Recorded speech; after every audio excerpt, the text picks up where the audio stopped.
Welcome everyone to another episode of Sleep Science Academy Interviewing the Experts.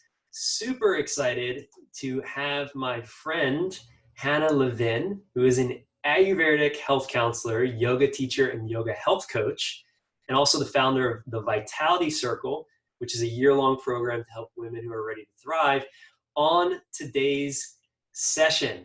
So Hannah, welcome to Sleep Science Academy Interviewing the Experts. Thank you. I'm really delighted to be here. Thanks for having me as a guest. And go ahead. We met in Miami.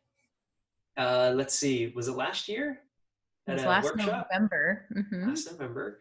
Yeah. And we connected, I think, on a break, and you were sharing a little bit about what it is that you do with Ayurveda, and I was sharing a little bit about what I do with sleep and with helping insomniacs, and we kind of got to talking. We thought it would be beneficial to share what you do with Ayurveda and how the cycles and the rhythms of nature, how that can help people improve their sleep and really thrive in life. Because obviously right now, especially, we're totally disconnected from nature. We're totally disconnected from, our natural body rhythms.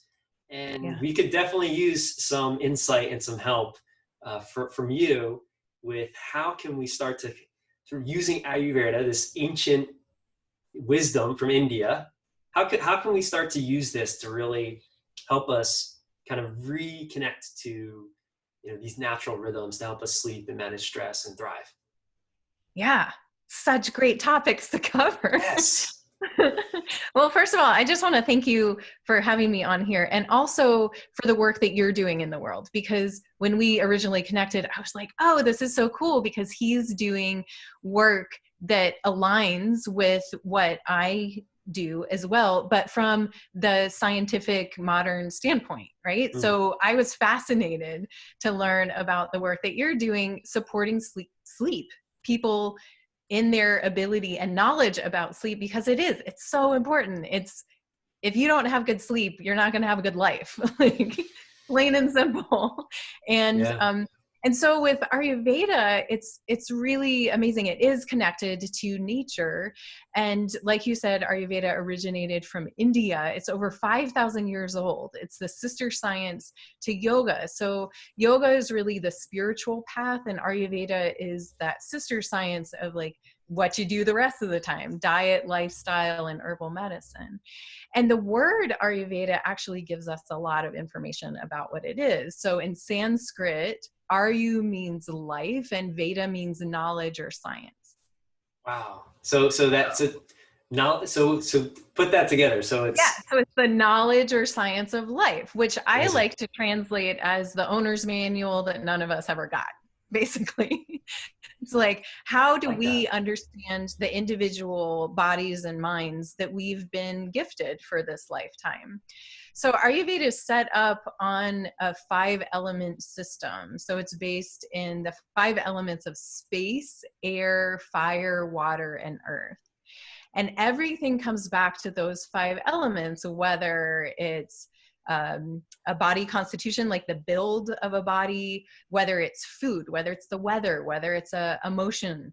All of those things come back to elemental natures. And so the way that Ayurveda is set up is on an individualized trajectory, where we look at each person has a different amount of each of the elements in their constitutions, and we call that dosha, or energies. So there's 3 doshas in Ayurveda that are each made up of the elements. So I'll just briefly share what those are. Vata is made up of air and ether. So that's more of like a thin build, lighter constitution, tendency towards anxiety. We see this Vata imbalance coming in for a lot of people right now. Pitta is made up of fire and water, a more medium build, and more focused, competitive, linear thinking, logical, organized. But that fire can sometimes get out of control. We're seeing that a lot now too. Mm. And then kapha is made up of fire and water, or sorry, earth and water. And so kapha is more heavy. The build physically is a thicker build. It doesn't mean necessarily overweight, but like a thicker body type. But then also kapha is the more dense feelings too, like more grounded. It's what allows us to sleep well, but it can also be lethargy or feeling unmotivated or brain fog, things like that. So each of the doshas can show up in different ways, but each of us is made up of all three, but in different amounts. So for instance, I'm vata predominant with a high secondary pitta and hardly any kapha in my constitution. And the point is never to balance all three. It's simply to get to know the constitution that we have and be able to work with it skillfully for all optimal health and well-being. So Wow. that's a little introduction. Okay, so that's a lot. So I'm going to try and break that. No, it's awesome. Yeah. It's amazing. So we have these 5 elements, and then we have these 3 doshas, which are like body types or constitutions, I think you said, right? Yeah, we can think of them as constitutions. Okay, and can you share how would you explain a constitution? It's like, that's like your makeup, or how would you define, like, how would I know what constitution I am? Yeah. So to really get to know it, I recommend working with a practitioner of Ayurveda so that you really get to have that deeper exploration. There's lots of dosha quizzes online that you can take. And maybe we can link some to this conversation. But really it's an exploration, like how you experience life. Like there's some things like for your body, like, do you tend to be thin? Do you have trouble gaining weight? Do you have trouble losing weight? Right? And then there's kind of mental tendencies as well. Like, do you tend towards anxiety, or tend towards anger, or tend towards lethargy? Do you tend towards having a ravenous appetite, or forgetting to eat meals, or right? There's all these pieces that come together that so a dosha quiz can help guide you into that. But one distinction I want to make is that there's 2 terms that are helpful here. One is called prakriti, and the other is vikruti. So prakriti is your base nature constitution. So it is established when you're conceived. So it has a lot to do with the state of your parents when they made you. And that, your prakriti, is where it's like the recipe of vata, pitta, and kapha that makes you uniquely you, and where you are the happiest and the healthiest. Vikruti is imbalance in dosha. And that comes in as we live our lives. And so we'll see imbalance come in where we get out of the path of ease, basically, where we experience dis-ease. Now that could come in as, stomach issues or headaches or anxiety or depression, or it can be anything that's like, or sleep issues, right? Like having sleeping, that would be a vikruti, not your prakriti. But some prakritis have more of a tendency towards certain vikrutis, if that makes sense. Like you're set up by your original constitution to have more issues later in life. So we all have vikruti that we're dealing with, and that's really where this practice of Ayurveda comes in, is it can help you just simply live a good life, knowing your constitution, and be healthy and happy. But it can also help reverse disease to get you back on the path of ease from getting out of balance. Got it. That's vikruti. So that's also, so we're adding another layer here. So are you born with your constitution? Is that something that you're born with? Okay. And then what you're saying is certain constitutions have certain tendencies to have imbalances, which you call vikrutis. Is that? Vikruti. So everybody has vikruti throughout their lives. But depending on your constitution, your original constitution of prakriti, you're going to have more tendencies towards certain vikrutis. Shall I give an example? Yeah, well, how about, I'm really curious. I mean, is with people with sleep challenges, is there like this, like people that have insomnia and sleep challenges, where they tend to have the, go take it that way. for a Yeah, second. yeah, yeah. Let's talk about that. Cool. Yeah. So generally sleep challenges show up in either Vata or Pitta imbalances. So imbalances are Vikriti. So with Vata imbalances, that would show up for sleep as a few different things. It could show up as trouble falling asleep, but most often it will show up as trouble staying asleep. That the light qualities of Vata, of air and space, don't allow that person to sink down into the depth of sleep. So, and there's also a doshic clock, which different energies from these constitutions govern different times of the day. And so between 2 and 6 a.m. is governed by Vata. So this is a time when a lot of people wake up. When I work with clients and they say, I often wake up in the middle of the night, and I'll say, is it between 2 and 6 a.m.? And they say, yes.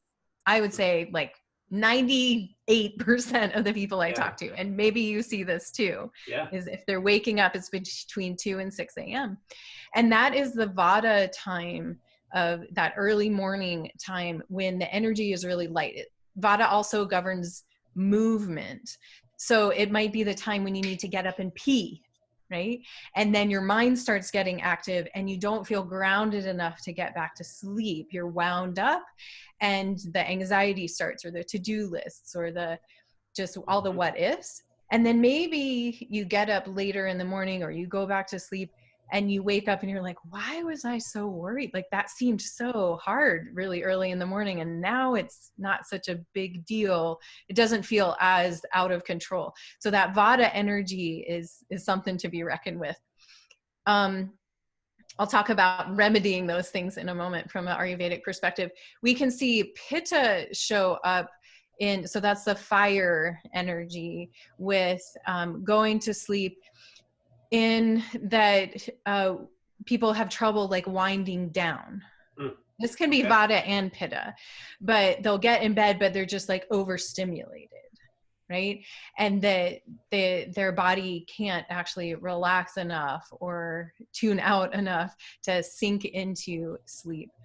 And so there's pieces of timing that are helpful for that, and also sleep hygiene, right? That you teach as well, that are really key pieces to supporting sleep in that way. Kapha generally doesn't have trouble with sleep, except the issue of staying asleep too long or sleeping too late into the morning.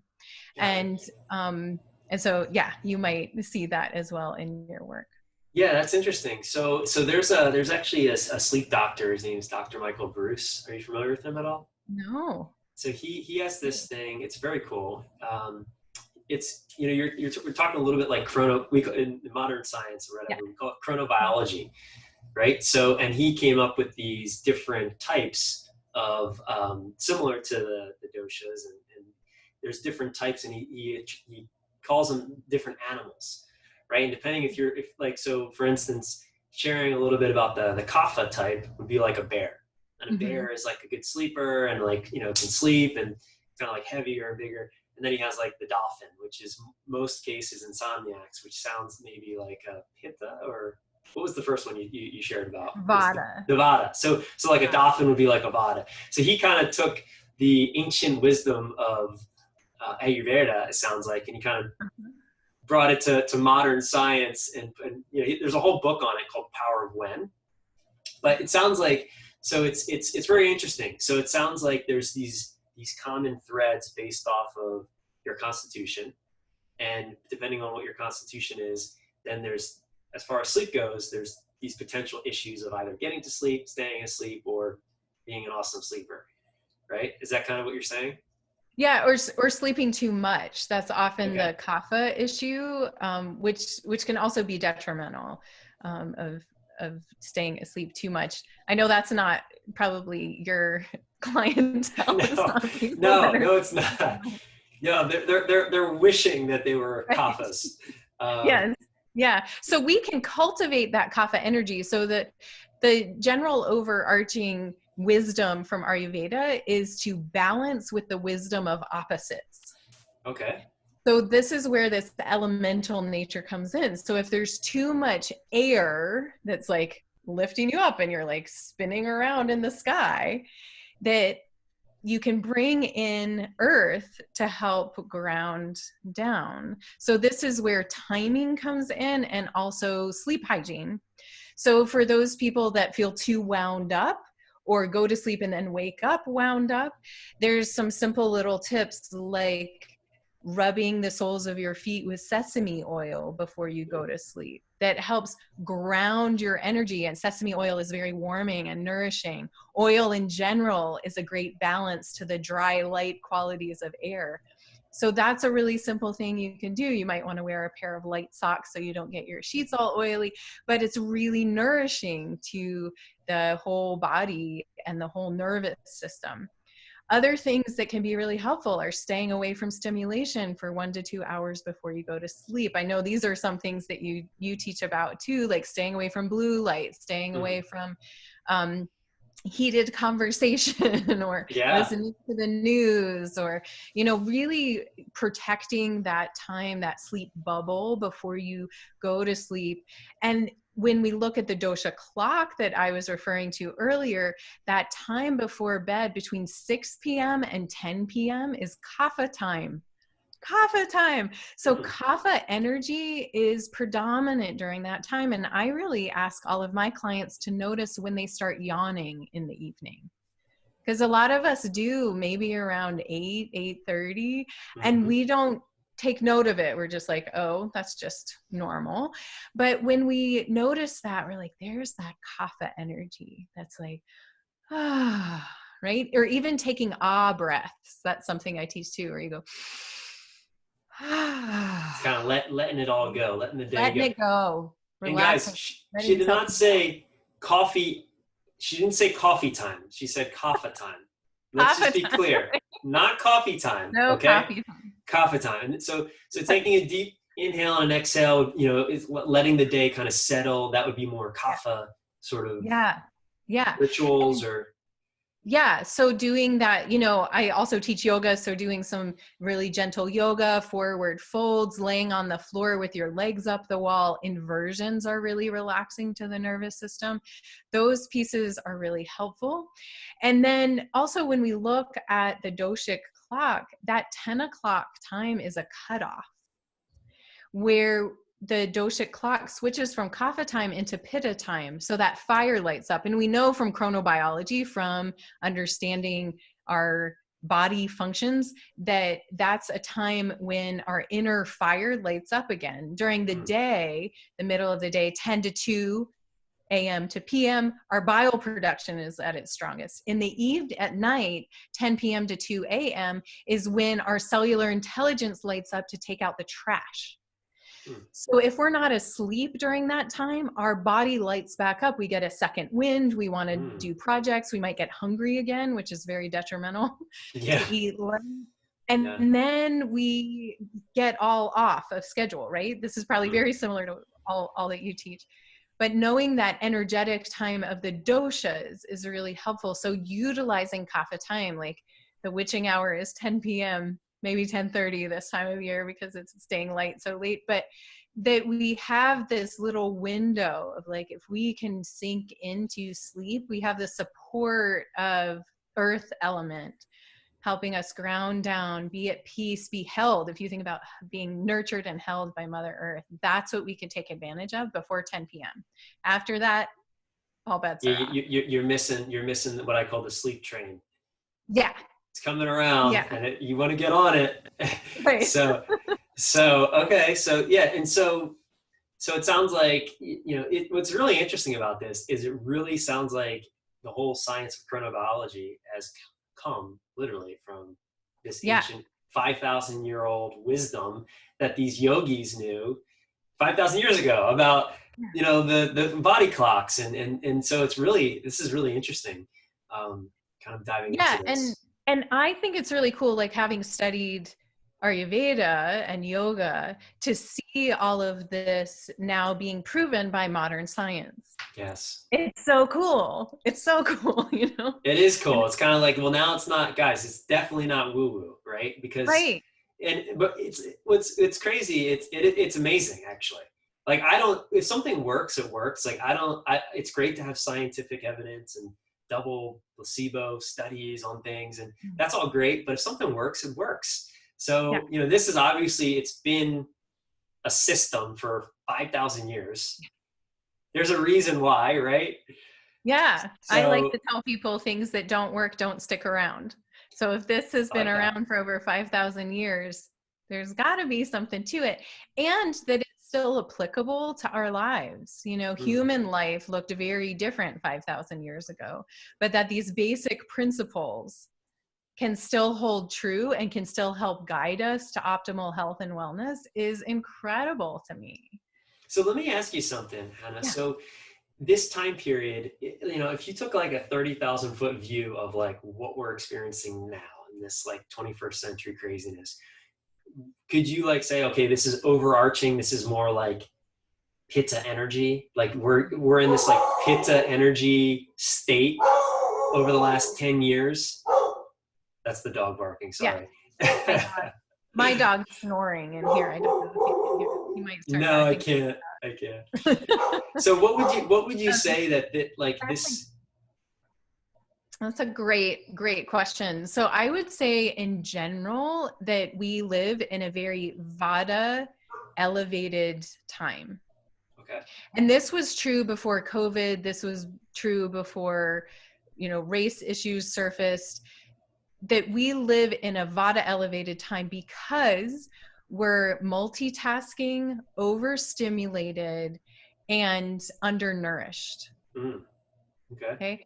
We're overfed, but we're undernourished. Yeah. And in terms of having our senses, our nervous systems have time to reset, we're living in high stress, constant high stress, and not having, no wonder people can't sleep.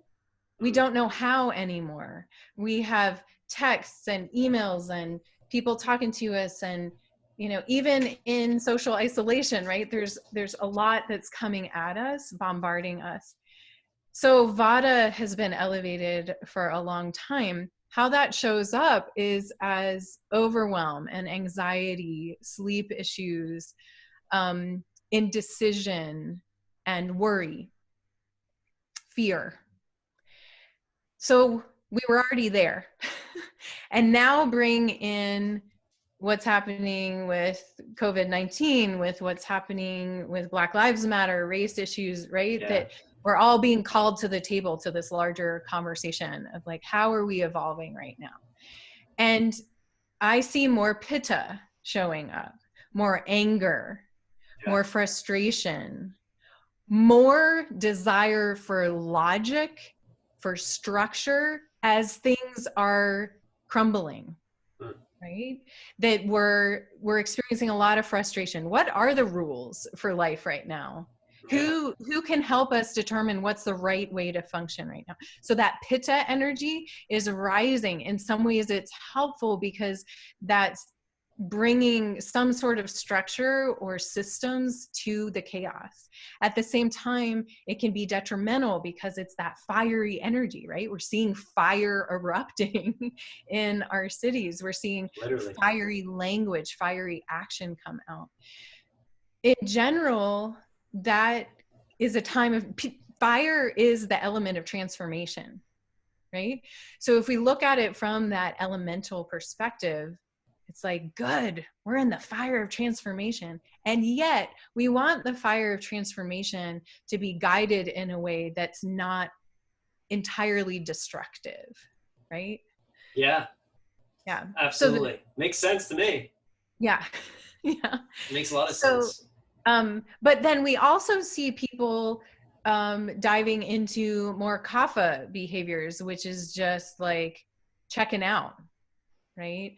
Or numbing with alcohol or other substances, or, binge watching Netflix or whatever it is. It's just like, I can't deal with reality. So like, pull the covers over the head. What I want to say though is that all of the doshas have something to bring to the table. I've kind of spoken to the negative aspects of them, but Vata in its healthy and more abundant form is sattvic, which is the energy of balance, of clarity. You think of clear air that you can see clearly, and that there's creativity. Vata brings a lot of creativity, spontaneity, and ability to think outside the box. So that energy is very welcome right now, right? Pitta, as I mentioned, brings the energy of structure, of being able to problem solve, of leadership and transformation. So those are positive. And Kapha brings the energy of groundedness, of recognizing connection to the whole, of being compassionate and loving and caring about what's beyond our immediate focus right now. So each dosha has its own ability to bring amazing assets to the table right now. Wow. And in my practices, it's really about focusing on those parts versus the like, whoa, everything's spinning off into chaos and it's hopeless and challenging and destructive. And it's a both and. We can't just deny what's happening. But I believe if we focus on cultivating the positive aspects of the energies in play, that's what, right? Where attention goes, energy flows, right? Sure. We know this from trying to fall asleep, right? If you're laying there being like, all the worries, all the worries, all the worries. Yep. But if you think about like, oh, a peaceful sunset or being at the ocean, right? That energy is what is cultivated in the body by the attention. So our attention is powerful. It is. So thank you for sharing all that. And it's really, it makes a lot of sense, and hopefully people are starting to get a sense of how this system, this life manual, can be very applicable to where they are, what they're dealing with, and what they're struggling with. So in your practice and working with people, I guess the first step for somebody is really understanding, well, what dosha am I, right? And then from there, I guess it's really then understanding, okay, well, where is this dosha? How am I using this dosha to fuel positive growth and expansion in my life? And then what are some of the, I forget what you called it, but what are some of the things that are keeping me from, or Vikriti. Vikriti, there you go, the Vikriti. Is that Sanskrit, by the way? Yes, Sanskrit. Got it. Okay. So, and then kind of, so fueling the expansion and the aspects of this dosha, and then like balancing out the Vikritis of, is that pretty much how, like a 30,000 foot view of what it is that you do when you work with a client? Is that how it looks? Yeah, there are some things that can just be generally helpful regardless of your constitution. Like we were saying before, just like recognizing that we live in alignment with nature, with the natural rhythms. And that affects everybody regardless of your constitution, but in kind of different ways and to different degrees. But in general, yes, what you said is absolutely correct. If people are wanting to dive deeper into exploring Ayurveda, it's very helpful to know your constitution and to learn about living in rhythm with nature. So I'm just going to put a little plug in here too, that I teach yoga daily on Facebook, on a Facebook Live. And within that group that's totally free for people to join, open to anybody, I do these Ayurveda super habit challenges once a season. So I'm about to launch into my summer one, July 13th. It's July 13th through the 21st. And this is a chance for you to explore a little bit about Ayurveda. You'll get a dosha quiz. You'll get to learn, it's just a half an hour each day that I teach. And we're focusing on one habit of Ayurveda that just starts shifting your understanding and how you feel, starts moving out the Vikriti and welcoming in more balance with the Prakriti. In general, though, I would say there's three things that really differentiate Ayurveda, and those are timing, personalized health, and then listening to the body. Mm. And so we talked about timing a little bit already in terms of like when you do what matters. And same, you know, we talked about it in terms of sleep, but same with like eating. You know, eating in general is a helpful thing, right? It fuels our lives. But when we do it at certain times of the day, it may be more or less beneficial. So understanding timing is really important within this whole paradigm, whole trajectory of living an Ayurvedic life. Personalized health is what we were talking about before too, about understanding individual constitution. So we might have more of a tendency towards certain imbalances. And like I said, Western medicine or modern science is beginning to really understand that one size doesn't fit all. We can't just say, oh, you are having trouble sleeping, just take Ambien, see you later, right? That's not really helping the bigger picture. No, it's And not. so, right? So what you do and what I do is really about getting at the root cause, right? Like, Yes. why is this happening? So whether it's sleep or a digestive issue or weight gain or, you know, depression, whatever it is, it's looking at like, what are the things, the steps that have been taken that have gotten you to the place that you're in? And how do you, I think about it like there's a path of ease. And at some point we take detours off that path. Mm. And when we can recognize like, oh, I've taken a detour, and the same path that I took to get here to this place that I don't want to be in anymore, I can turn around and come back to the path of ease, is my choice. And it's really empowering ultimately, right? Your clients are totally empowered by being like, oh, wow, I'm not stuck like this, right? Like Right. they can be like, I have made choices that I didn't realize were detrimental. I can make new choices that I realize are helpful. So that personalized health piece is really, really important. And Ayurveda has known this for thousands of years, and it's great to see it gaining momentum in the United States now. And then the last one is listening to the body. So again, it might be that people say like, oh, you know, I do really well when I, you know, go for a walk before bedtime, but then you try that and it's like, it winds you up too much or whatever. Like that we are individual, or we eat certain things and we're like, but somebody told me, like my example with food is that before I learned Ayurveda, I was like, I'm going to be really healthy. And so I ate salad all the time. And because, right, like if you want to be healthy, you eat salad. Of course. Health equals salad, right? But what happened for me, because I'm Vata predominant, which means my body has a tendency towards cold, rough, dry qualities anyway, I was putting too much of those qualities in my body that actually needed more warmth and moisture. And I basically created chronic constipation for myself, which led to other health issues down the road. And so Ayurveda helps you see that like everybody's not the same. If you want to be healthy, it looks different for each person. Like vegetables, yes, vegetables are helpful. How they're eaten is different, right? So listening to your body instead of taking those cues from outside and being like, I have to do these things because that's what I'm supposed to do, whether it's what your parents told you or the doctor or whatever, but to like turn that inward focus and listen with the ear of your heart and really say, what is it that feels really good to me? Or what do I inherently know? I talk to clients all the time that say, like, when I'm like, oh, you need to do this. And they're like, you know, I've always thought that felt really good to me, but I didn't know why. And other people don't do it. So I just was like, that's not what I'm supposed to do. So really listening to the inner wisdom of your body, because our bodies are talking to us all the time and they're just trying to be heard. And if we don't listen, then we progress off that path of ease way quicker. I couldn't agree with you more.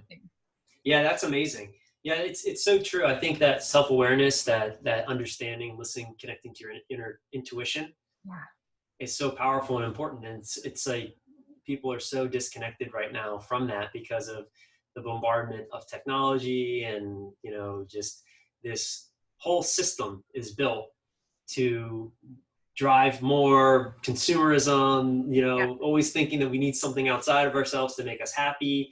I mean, it's really crazy when you kind of take a step back and you really look at it. And what I hear you saying so clearly is that Ayurveda this is a system that can help you really understand yourself and Yeah.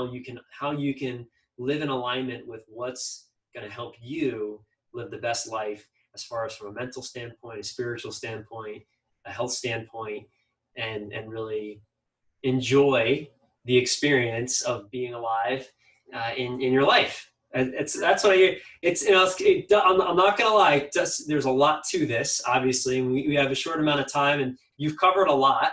I mean, we know about there's doshas, we have vikritis and prakriti. We have different elements. So there is a lot to the system, and obviously over 5,000 years, this thing has been developed and I'm sure refined, and it's a proven, tested system. So how do people that are interested in getting some support from you or learning more about their dosha, or maybe how this can improve their life, what would be the starting point? You mentioned you have a Facebook group there. You teach yoga every day for free, which is amazing. Like, what a gift. Yeah.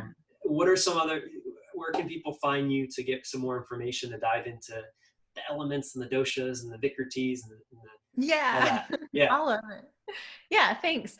Well, my website is heartfeltwellbeing.com. Okay. So my business is called Heartfelt Wellbeing. And so from my website, you can find everything else. There's the Facebook group where I teach yoga every day. You can just go on Facebook. It's called Yoga and More Day by Day with Hannah Levin.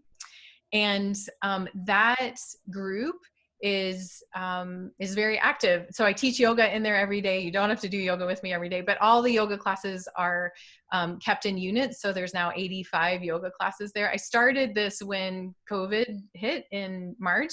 And so I've just been teaching yoga every day on there.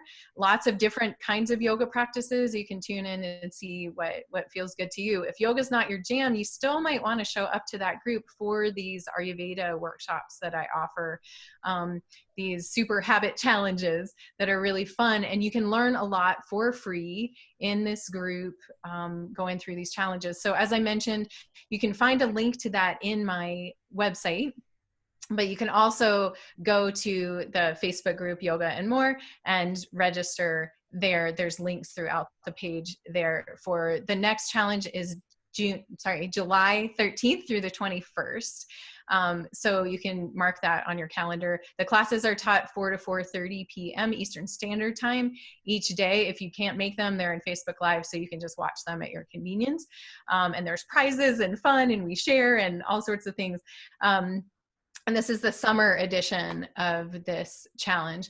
And then if folks are interested in just being in touch with me, you can just message me through Facebook or through my website, and happy to give you more resources and see if it would be a good fit. I do lead this online year-long program for women that are interested in really diving into living in alignment with Ayurveda, with the seasons. So it's a year long, so that we journey through each season. And it's all about what we call dinacharya, which is the daily practices of Ayurveda, which just get us in alignment with living our best lives. And it's amazing. I see people, just transforming in there, from losing weight to getting off of meds to being able to see huge, like sleep, being able to sleep, having more energy, just drastic changes that happen over time, right? It's not like a 30-day challenge or whatever that you're like, boom, done. It's really about that identity evolution that comes with little by little making changes and learning to live in deeper alignment with yourself and with the seasons. So Vitality Circle info is also on my website, heartfeltwellbeing.com. Well, guys, that's a lot right there. So I'll definitely put a link. I'll put a link below in this description for you to get access and check out everything that Hannah's up to. If this resonated with you and you want to learn more about yoga or Ayurveda, or how you can use it to not only just improve your sleep, but improve your life, because we can't disconnect life and sleep, right? Really, we sleep so that we can live, so that we can have the energy to be vibrant, to be present, to accomplish things, to feel good in our bodies.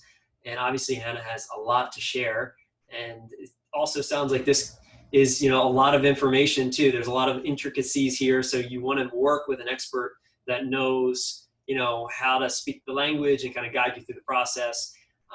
And so, Hannah, I want to thank you for being on the show today. I hope that the people that are watching this take action and explore what Ayurveda and yoga have to offer. I'm a big believer in both systems. I know for me, yoga definitely has been life changing, and so it's so guys, check out Hannah's Facebook group. Check her out online. Take advantage of the offerings that she has. And Hannah, is there any last little sleep tips that you think would be valuable? I mean, obviously it depends on what dosha you are, and there's a lot of these, but is there anything else that you want to just share? One thing, actually, the dry brushing, right? Yeah. I started doing that, and I don't know, it feels good, so there's definitely there's a lot of information there, and strategies and tools. But yeah, is there anything that you want to share with us before we hop off here and end the podcast? Well, I think overall, I just want to say, don't give up. That I think a lot of people tend to be like, I'm stuck, or if they try one thing and it doesn't work for right away, then they're like, oh, I'm just stuck this way. And I think in the work that both of us do, it can be slow medicine. It's like if you've been living with an imbalance or an issue for a really long time, it can take a while to reverse it or to shift it. And sleep is just crucial. And I just want to reiterate that. I know that's what you teach all the time. It's really like, it is the foundation of everything else working well in terms of digestion, in terms of mental acuity, in terms of our life energy. And so it's not something to skimp on. I would say the tip that I gave earlier about the oiling the feet is something that I've seen help so many people across the board. Just if you're having trouble sleeping, sesame oil, don't use toasted sesame oil unless you want to smell like a stir fry, but sesame oil on your feet and giving yourself a nice little foot massage before you go to sleep. And taking time away from screens. Those are the things that I've seen really benefit people right now. And our anxiety levels are high, our nervous systems are on overdrive. And I think the more we can really be compassionate to ourselves and just kind of like welcome ourselves into the safety of a sleep space and let everything else drift away for a time, that's what we really need. Yoga is helpful for that. Yoga nidra, listening to yoga nidras are really helpful too. It's yogic sleep. Let's talk you can about find that next recordings time. on YouTube. What's that? The yoga nidras. We'll have to chat about that next time. Okay, next time. Yeah, and I'm gonna have you in my group too, so we'll chat there. Looking forward to it. Yeah. Thank you so much, Devin. Yeah, this was Hannah, really awesome. fun, and I hope your folks learned a lot. And happy to just connect with you and share the good work in the world. Likewise, you guys. So get on Amazon Prime today. Order some of this sesame oil, and try it out, and then let us know in the comments. What happens. I know I'm going to be trying it. So, Hannah, appreciate you, and look forward to connecting with you soon. Great. Thanks so much. You're welcome.